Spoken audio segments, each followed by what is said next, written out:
बरक़ात हासिल कर सके हैं।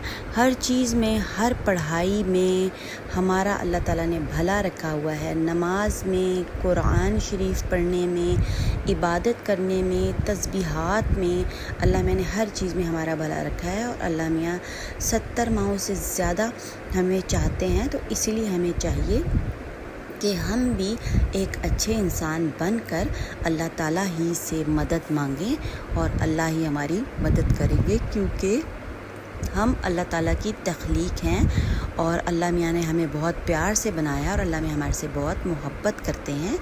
तो व्यूअर्स, आज की वीडियो क्या है, कोई परेशानी, कोई बीमारी, परेशानी या मसला हो तो उसको हम कैसे ख़त्म कर सकते हैं। थोड़ी सी रियाज़त करके, थोड़ी सी मेहनत करके हम उस मसले को ओवरकम कर सकते हैं। तो ये दुरूद शरीफ का छोटा सा एक पार्ट है, सल्लल्लाहु अलैहि मुहम्मद।